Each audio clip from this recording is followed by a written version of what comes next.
Je vais vous présenter une conférencier cet après-midi.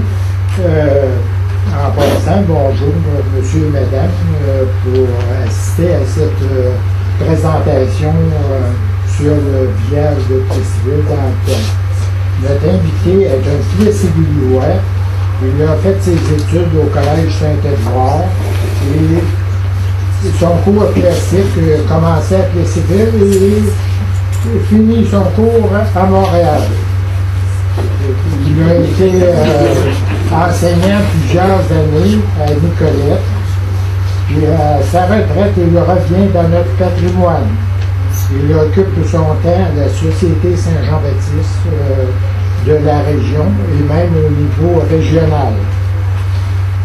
Notre invité, vu qu'il était à sa retraite, j'ai parlé de la Société d'histoire.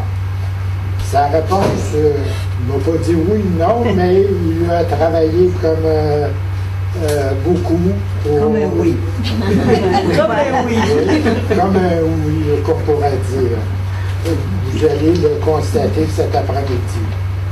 Puis après, il a été très... Ce que vous allez voir après-midi, c'est suite à une recherche, pas d'un mois, mais sur l'espace d'1 an et demi à 2 ans de recherche. Fait que, il va venir, je vous présente M. Jean-Paul Grognon, qui vous parlera de cette recherche qu'il a fait, et même plusieurs autres recherches aussi en passant. M. Grognon.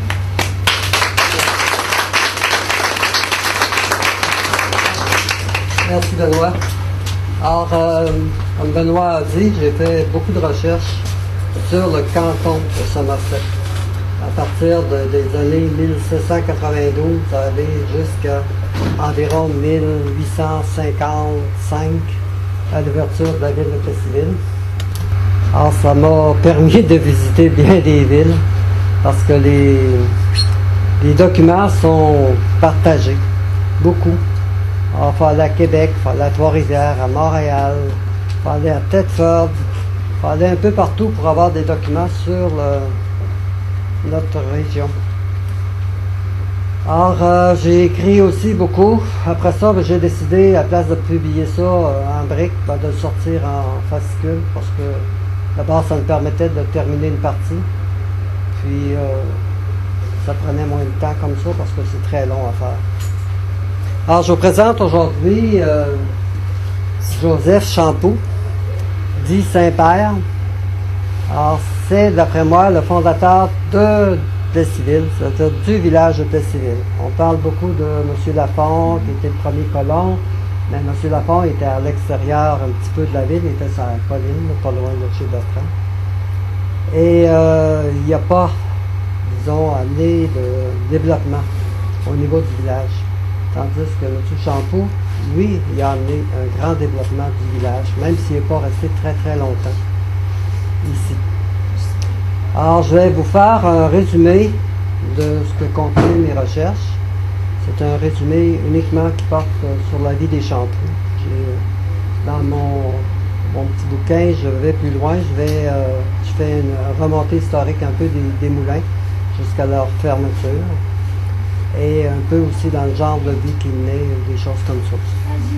Alors, j'espère que ça va marcher.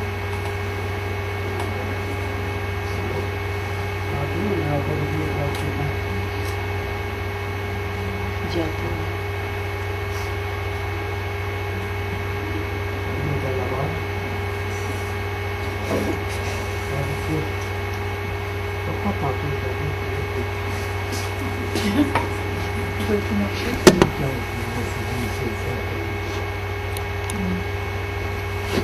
Viens là.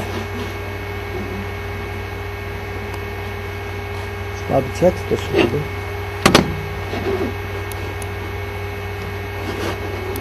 Je m'excuse.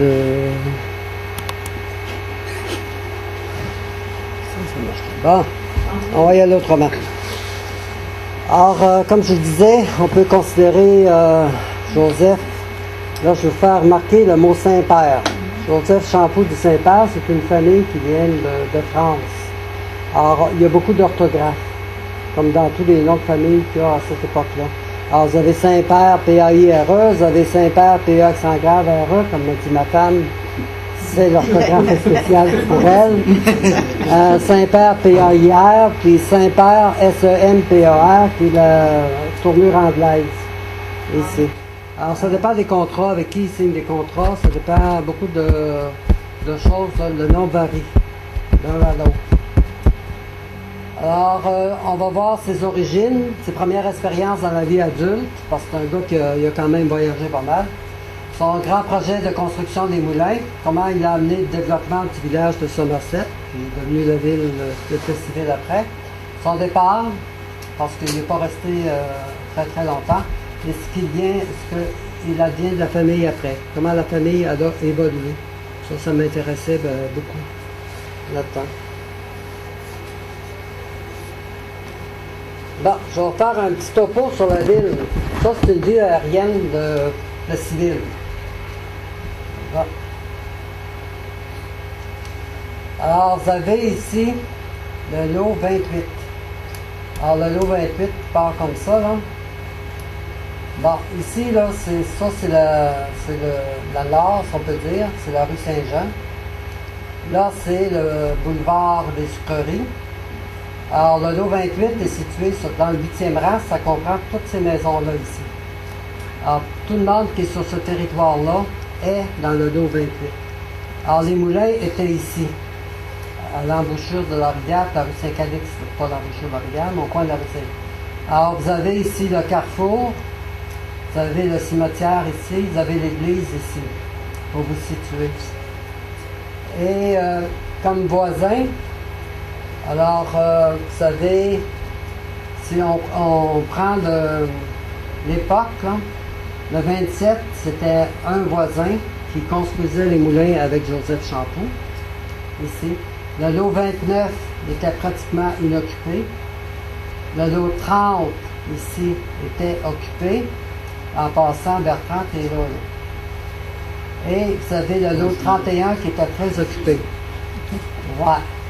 Alors, sur le 31, ici, on retrouvait le clan Grondin, la famille Grondin, qui était très nombreuse, qui a marié pratiquement tous ses enfants à Plessisville.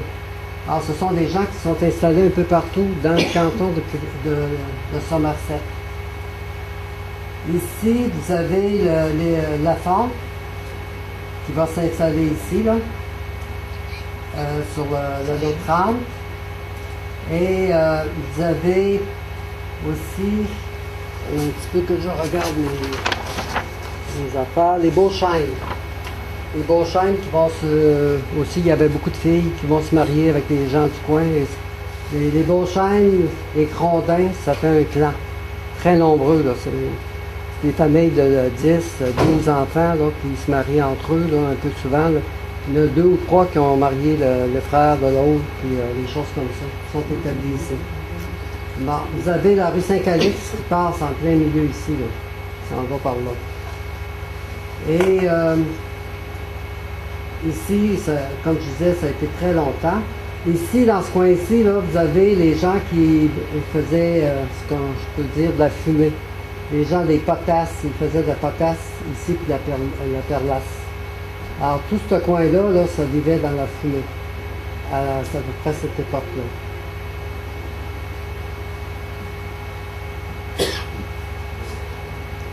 Bon, alors Joseph Champoux, il est né en 1790, vers 1790, parce qu'on n'a pas retrouvé ses dates officielles, à Masquinongé. Masquinongé, c'est l'autre bord du fleuve, entre Trois-Rivières et Montréal, plus vers Trois-Rivières que Montréal. Alors, son père, Amable Champoux, dit Saint-Père, est natif de Bécancour. Sa mère, Marie Lamotte, est native de Trois-Rivières, mais le couple va exploiter une ferme dans la région de Masquinongé. Alors, la famille a de modestes revenus. Joseph ne sait ni lire ni écrire, ce qui était courant pour l'époque. Alors, il aide ses parents sur la ferme, ne semble pas avoir la passion de la vie de l'agriculture. Ça va être un gars qui va faire de l'agriculture de survie, qu'on l'appelle. C'est 1, 2, 3 vaches avec 1 ou 2 cochons, puis une coupe de poules, puis une petite ferme, quoi, comme on en retrouvait beaucoup à l'époque. Alors, le 6 février 1813, il épouse Marie Leblanc, né le 3 février 92 à Yamachiche. Yamachiche, c'est proche. Les deux paroisses, là, les jeunes, ils devaient se connaître. Mais j'ai pas de preuve qu'ils se connaissaient. Alors, le mariage a lieu à Saint-Grégoire-le-Grand, parce que la famille de Marie Leblanc a déménagé à Saint-Grégoire. Alors, Joseph, le couple s'installe dans sa paroisse à Saint-Grégoire, puis Joseph va être cultivateur. Pas longtemps, mais il y a toujours eu une petite terre et des petits animaux, comme ça. Alors, Marie est la fille d'Étienne Leblanc, descendant d'Acadiens, installé sur le bord du lac Saint-Paul, à Saint-Grégoire. Alors, Étienne est un riche propriétaire terrien. Le beau-père, il a de l'argent. En 1808, il fait construire un moulin à farine par le charpentier maçon Joseph Bourg, non loin de Saint-Grégoire. Ce moulin est d'abord mu par l'eau d'une branche de petite rivière Sainte-Marguerite, puis se décharge dans le fleuve Saint-Laurent avant d'être transformé en moulin à vent. Alors, ça a d'abord été un petit moulin à l'eau. Ceux qui ont déjà passé à Saint-Grégoire, puis aux côtés du petit courant d'eau qui est encore là, le courant était pas assez fort, alors ils ont fait un moulin à vent à partir un petit peu plus tard. Le moulin existe encore. Il a été transporté derrière l'église Saint-Grégoire et restauré afin d'abriter un centre d'interprétation sur l'histoire acadienne. Parce que tout le monde de ce coin-là, c'était des descendants acadiens. Alors, il est passé que Joseph, âgé alors de 18 ans, ait travaillé à la construction de ce moulin, qui a fait son apprentissage de meunier. Il a marié le fils du propriétaire, et probablement qu'il a commencé parce qu'il a fait de la menuiserie plus tard.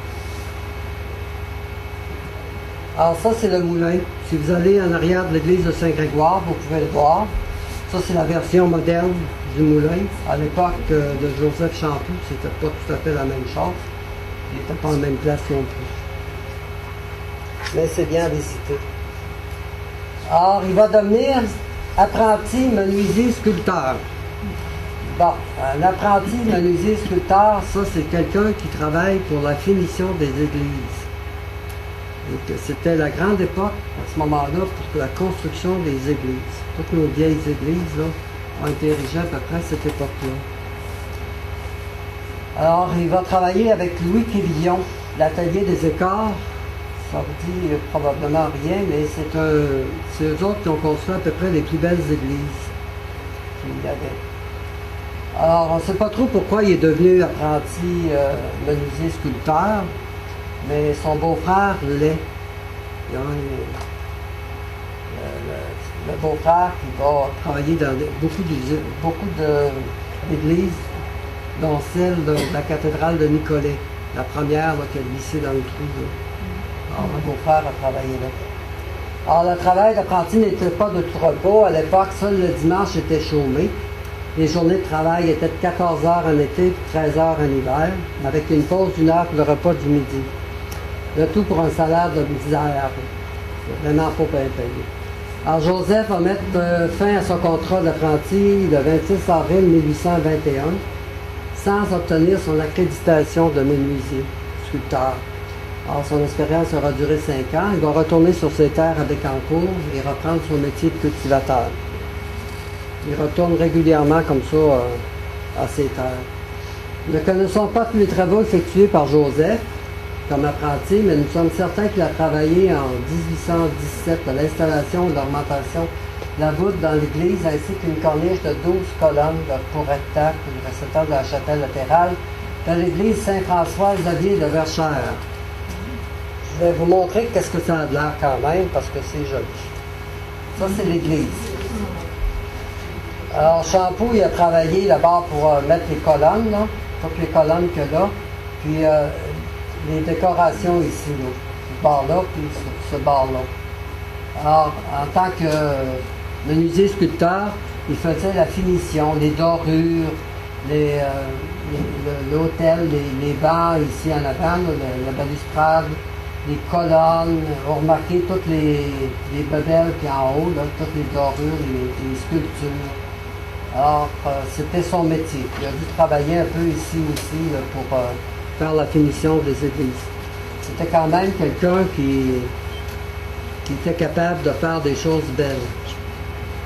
C'est loin des petits cultivateurs. La seule affaire qu'il y avait, c'est qu'il y avait beaucoup d'enfants, puis il fallait qu'ils les fassent vivre. Puis ça ne payait pas beaucoup. Les curés, ils n'ont jamais bien payé. Fait que, il est revenu pour survivre à l'hier. Bon, alors, il y a un grand projet. Alors, on ne sait pas quand Joseph Chantrou a commencé à eu l'idée d'aller construire ça, là, un musée. Un moulin. Je m'excuse. Alors, dans les niveaux de township, ça commençait à se discuter. Alors, on sait qu'il y a des gens qui sont venus ici dans les années 1830 pour tendre des pièges. On rappelle Isaïe Mayotte, il a dû en parler. Il était peut-être venu lui-même comme bûcheron, l'entrepreneur forestier Peter Patterson. Vous allez voir une carte en sortant, là. Tous les points noirs, c'était les terrains de Peter Patterson. C'était un gars de Québec, mais il y avait, pour vous imaginer que c'est comme ça dans notre comté, c'est comme ça dans le comté de voisin, les deux cantons voisins. Alors, c'est un très grand propriétaire forestier. Et M. Patterson, il envoyait à chaque année 800 bateaux, 800 charges de bateaux en Angleterre. Et on dit qu'en 1830, ce bois-là provenait de la région, ici. La Bécancour, la rivière Blanche, la rivière Noire, un petit peu plus loin, la rivière Rouge. Alors, tout ça était couvert déjà en 1830 avec les bûcherons. Ah, mais on ne sait pas, je n'ai rien trouvé d'écrit qui me disait, bon, ben, je vais en aller là à partir de telle date, puis des choses comme ça. Là. Il n'y a rien, c'est toutes des suppositions. Mais pour se construire, il fallait d'abord trouver le terrain. Imaginez-vous qu'en 1835, là, 1837, il n'y avait pas de chemin. Il n'y avait pas personne ici aussi, pratiquement. Il y avait un petit peu vers Princeville, mais ici, il n'y en avait pratiquement pas. On dit que le premier qui est arrivé ici, c'est en 1835, 1836. Alors, comment faire pour trouver le terrain? Puis, construire des moulins, ça prend des gens aussi. Tu ne construis pas un moulin à grains s'il n'y a personne qui cultive. Alors, il fallait qu'il y ait un certain plan de développement déjà qui avait commencé, là. Alors, puis il fallait aussi transporter les choses. Alors, comment ça a pris de temps, tout ça, je ne le sais pas. Mais, ça ne s'est pas fait en 2 jours. Là. C'est une chose qui s'est faite sur 5 ans, 7 ans. Ça prend quand même beaucoup de temps. Et beaucoup de travail. Alors, il choisit d'installer ses moulins sur le lot 28 du 8e rang du canton de Somerset. Bon, ça c'est la première chose, parce que là, il y avait un étang, il y avait des falaises, on pouvait voir, il pouvait faire un barrage, mettre ses bio de l'autre bord, faire une grande roue pour alimenter, il y avait tout son projet en tête, mais le terrain, il appartenait pas. Alors, M. Walter, là, je n'ai pas trouvé de photo, mais sa femme est là. Vous voyez le genre de la dame, là? C'est pas n'importe qui, ça, c'est de la haute classe. Eux autres, il y avait une seigneurie dans le coin de Sorel-Saint-François. Là. Tout ce territoire-là, ça leur appartenait. Puis il y avait au moins 2000 acres de terre ici. Là. Pas dans le swamp en bas du 7e, là. Juste en haut, 8e, 9e, 10e rang. Là. Et c'était une famille qui était en moyen. C'est une famille aussi qui surveillait beaucoup ces terrains. Et les gens, ils ne s'établissaient pas n'importe où. Là. Ils choisissaient le terrain. Puis eux autres, ben, pour moi, d'après moi, chaque année, ils faisaient une tournée pour aller voir le terrain. Alors, le marchand Josias Wharton, lui, a acheté son lot de milicien Joseph Boissel en 1804. Alors, ça, c'est ce qu'on appelle les miliciens de la guerre avec les Américains. Alors, ils ont défendu, c'est un des militaires qui a défendu la ville de Québec contre les Américains. Et en récompense, on lui a donné, comme on a donné à tout le canton, des terres. Alors, les terres du canton de Somerset ont été données à l'origine au municipal, par le gouvernement au municipal. Alors, c'est M. Vaucel qui avait ça ici. M. Vaucel, il a vendu très vite. Presque, je dirais qu'il a quasiment vendu avant d'avoir ses papiers. Mais c'est des lettres patentes, ça. Eux autres, tout le terrain qui appartenait aux grands marchands, c'était des terrains privés. Alors, il fallait les acheter. Et M. Champour, il travaillait le terrain, il construisait, mais il n'était toujours pas chez lui. Alors, ici. Je me suis demandé pourquoi les Wachtel ont accepté que Champour construise sur leur terre. Ici. Alors, je n'ai jamais trouvé d'entente entre les deux, entre le propriétaire et l'occupant. Parce que là, il était squatter. Alors, moi, j'avance l'idée que la présence d'un moulin à scie et à farine ne pouvait que faire augmenter le prix des terres environnantes. S'il y a un moulin, les gens vont être prêts à payer plus pour acheter les terres. Alors, puis il était certain aussi de vendre.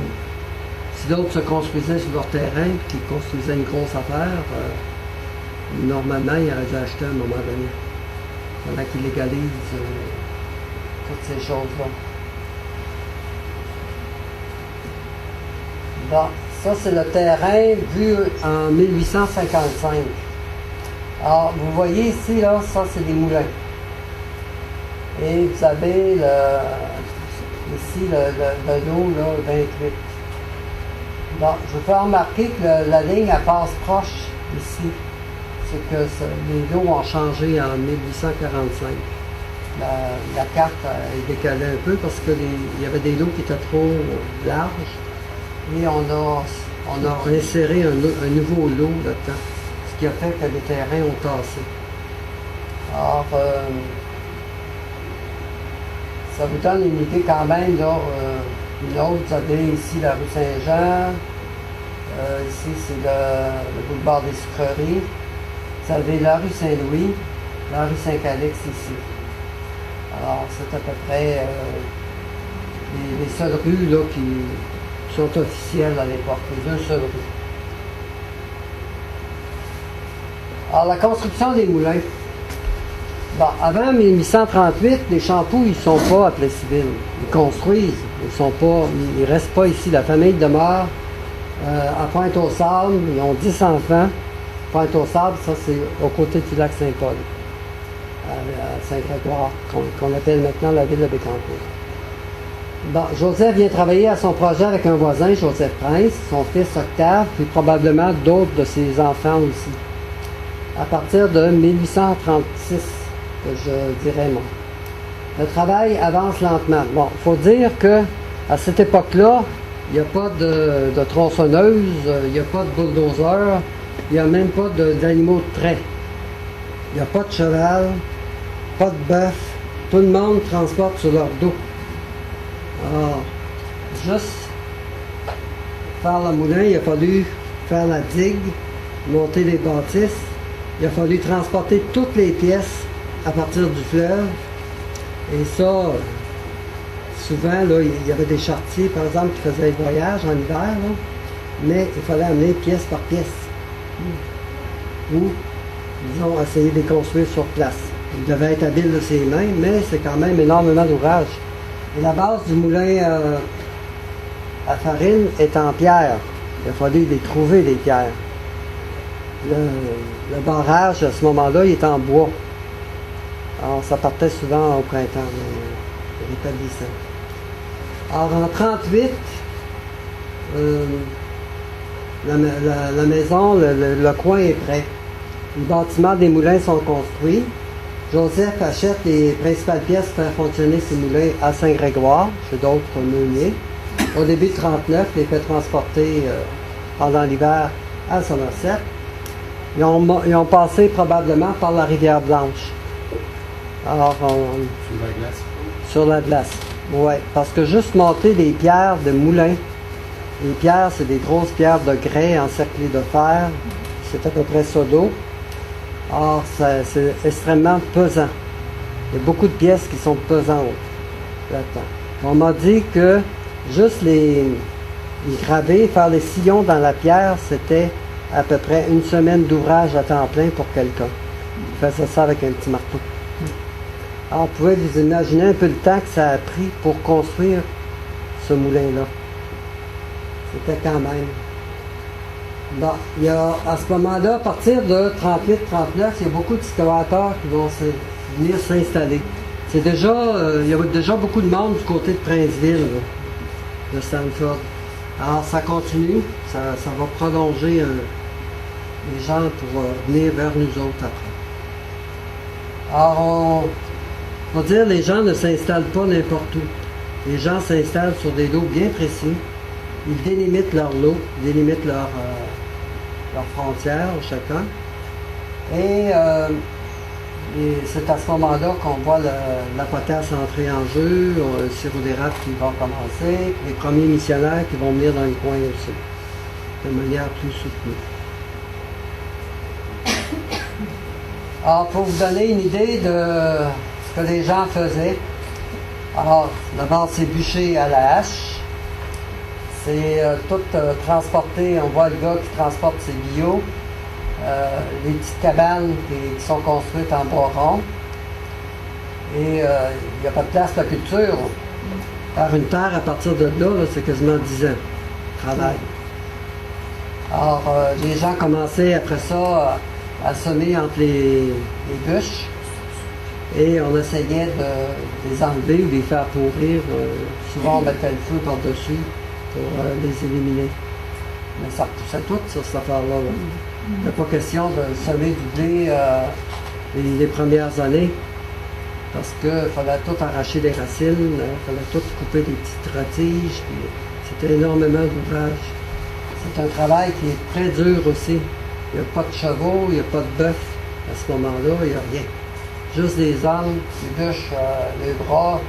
On peut voir que c'est des gens qui sont bien bâtis, puis c'est des gens qui travaillent beaucoup. Ils aimaient pas mal au jeu, ils pêchent au saut. Ouais. Ah, là, ils sont en été. Ouais. Bon, en 1939, il y a une enquête policière. C'est la première enquête policière dans les cantons de l'Est, ici. Alors, il y a un monsieur qui s'appelle William Foster Coffin. Lui, c'est le fondateur de la police du Bas-Canada, comme on appelait le Québec à l'époque. Alors, si vous allez à Nicolet, là, l'Institut de police, vous avez des choses sur lui. Parce que c'est lui le fondateur de ce qui est maintenant devenu la Sûreté du Québec. Alors, il demande à son enquêteur, M. Hanson, d'aller enquêter sur les squatteurs établis dans les Bas-Francs. En 1939, on est 2 ans après les troupes de 1937. OK? Alors, le monsieur Hanson, il est chargé pour aller voir s'il y a des patriotes qui ne se cacheraient pas dans le bois. Parce qu'il y en avait dispersés un petit peu partout. Alors, M. Hanson est parti de Nicolette, il a fait un premier arrêt à Gentilly. Après ça, il a arrêté de Gentilly à Saint-Louis, ça il prend une journée. Là, il est à cheval, pas pire. À Saint-Louis, ça ne marche plus les chevaux. Puis, on peut dire, on est au mois de février. Donc, il est parti en raquette. Il a monté jusqu'à Somerset. Puis, pour aller chercher les patriotes disparus. Donc, il n'en a pas trouvé. Mais il a trouvé des mécontents. Le terme en anglais, mais j'ai traduit par mécontents. Il y avait Joseph Champoux, puis Joseph Prince, puis Curé Larue. Curé la rue, là, c'est lui ici. C'était curé de Gentilly. Alors, ces 3 personnes-là ont été considérées comme des personnes qui n'étaient vraiment pas contentes du système, qui pensaient que les gens pouvaient faire d'autres choses que de suivre la loi, autrement dit. Alors, Champoux, il construisait sur le terrain des Waters. L'autre, Joseph Prince, il faisait la même chose. Puis le curé, ben, lui, il encourageait le monde à venir squatter. Alors, c'est à peu près ça. Alors, Pas Coffin, mais Hansen, il aimait vraiment pas qu'on construise des moulins sur un lot privé sans l'avoir acheté. Il concevait que les gens pouvaient rester sur des terres de la couronne, puis demander leur lettre de premier occupant, mais c'était pas la même chose sur des terrains privés. Alors, les colons du coin se sont réunis à un moment donné, probablement chez Basile Lupien, parce que les gens y allaient souvent là. C'était le marchand général de cette époque-là. Alors, ils demandent d'intervenir auprès du ministère des Terres de la Couronne afin qu'ils puissent acheter leurs terres. Il leur promet d'essayer de les aider. Puis dans son rapport, il souligne, le rapport, je l'ai mis, mais il est en anglais dans mes affaires, c'est 3 pages. Hein. Il souligne que si on ne dérange pas les colons, la région deviendra l'une des plus prospères du Bas-Canada. Alors ça a fait du bien pour les colons. Bon. Puis les colons lui ont demandé de les aider à acheter leurs terres. Parce que, faut imaginer la grandeur du terrain, là. Les terres étaient immenses, c'était 200 acres.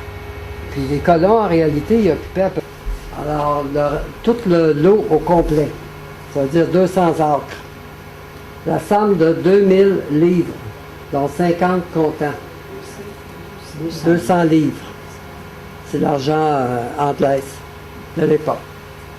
Alors, il est obligé de construire. Il va verser les intérêts du 150 livres restants jusqu'à temps qu'ils rebondent. Ici. Et ils vont venir habiter avec leurs 8 enfants à ce moment-là à Somerset, qui sont les premiers à occuper une terre dans le village de Somerset, c'est-à-dire dans la ville de Plessisville en tant que propriétaire. Ici.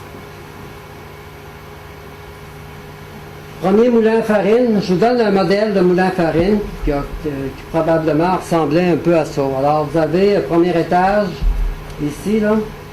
Alors là, c'est le logis.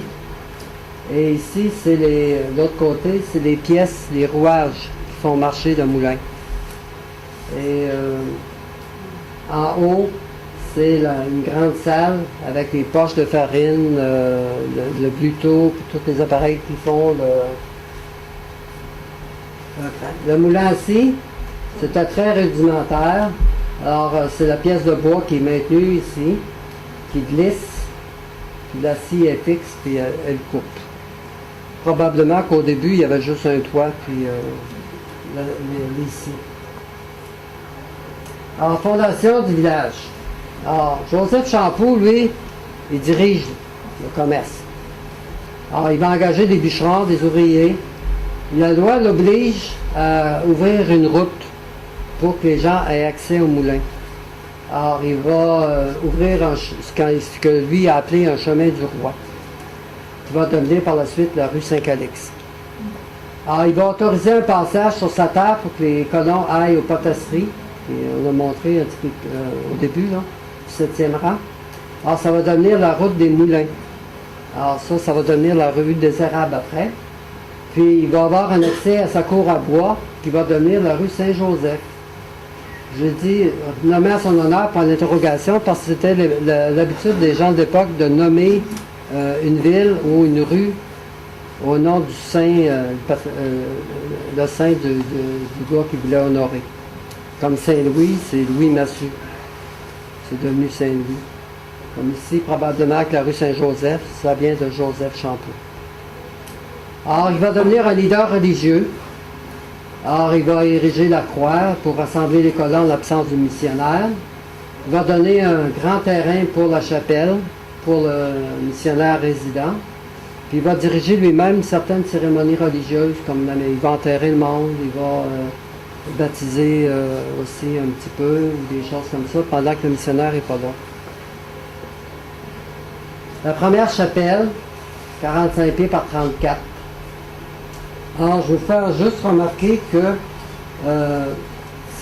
ici, en avant, vous avez la rue Saint-Calix, qui passe ici, une maison de colons, puis la chapelle, ici, 45 par 34. Le curé, il loge en haut, il faisait très très froid, ça n'a pas isolé. En arrière, vous avez le bois, et vous pouvez constater, il n'y a pas grand terrain défriché. C'était quand même 1840. Là, puis la chapelle servait à tous les catholiques. Les cantons ici, Somerset, Sandford, Halifax. Il y avait environ 1500 personnes ici en 1840. Dans le grand, là, beaucoup plus grand que Plessisville. Le départ, en mois d'avril, Champoux loue ses moulins à Joseph Girard, qui est un riche qui avait fait fortune en allant chercher de l'or aux États-Unis. La somme de 100 livres. Et le 10 septembre, il vend la moitié il vend les moulins, puis une partie du terrain qui entoure les moulins à Louis Massu. À ce moment-là, il va liquider ses dettes. Remarquez que il vend ici là 1100 livres, 1100 livres qu'il a vendu. Il a acheté 200, il a payé 50 et il revend 1100. Il est riche. Oui. Ça, c'est plus. Il va échanger une partie de sa terre avec Joseph Louis Héon, puis Marie-Madeleine Cormier qui va faire que les Cormier vont arriver. Alors, une terre qu'ils avaient à Bécancour, et la famille Héon va venir rester ici, et la famille Champoux va retourner à Saint-Grégoire. Ici. Mais ils vont garder des bandes de terrain pour vendre des terrains ici. Alors, une nouvelle aventure. Qu'est-ce qui est arrivé après? Je vous résume ça beaucoup. D'abord, la famille Champoux va vivre à Saint-Grégoire jusqu'à 48. Quand je parle de la famille, c'est tout le monde est retourné. Même ceux qui avaient acheté des terrains, des maisons qui s'étaient construits ici. Alors, elle va repartir en 48, elle va repartir à l'aventure et aller contribuer à ouvrir une autre paroisse qui s'appelle Saint-Gabriel de Stratford. Alors, les Champoux vont y acheter des terres dans un rang qui va porter le nom. Il y a le rang Champoux là-bas. Ils vont ouvrir un magasin général, puis ils vont ouvrir des moulins. Alors, Joseph Champoux décède dans cette paroisse en 1859, marie son épouse en 1861. Bon, là, la saga va continuer après ça. Le fils Joseph Octave qui avait construit des moulins avec son père, il va hériter du groupe. Lui, il va financer ses fils, George, John et David et Alexandre. Ils vont construire un vaste complexe industriel à Disraeli. Ils vont y employer une centaine d'hommes. Puis la ville de Disraeli va décerner à John le titre de fondateur. Alors, un rang, un parc, un cours d'eau porte le nom de Champoux, puis il y a des chutes aussi. Puis en 1912, ils vont vendre leur moulin à la Brompton Pulse and Paper Company. Puis ils vont émigrer dans la vallée de Metapédia. Ils vont fonder un vaste empire industriel, puis ils vont faire fonctionner leur nouveau moulin pendant 22 ans. Alors, jusqu'au décès de John en 1933. Alors, c'est la saga des Champoux.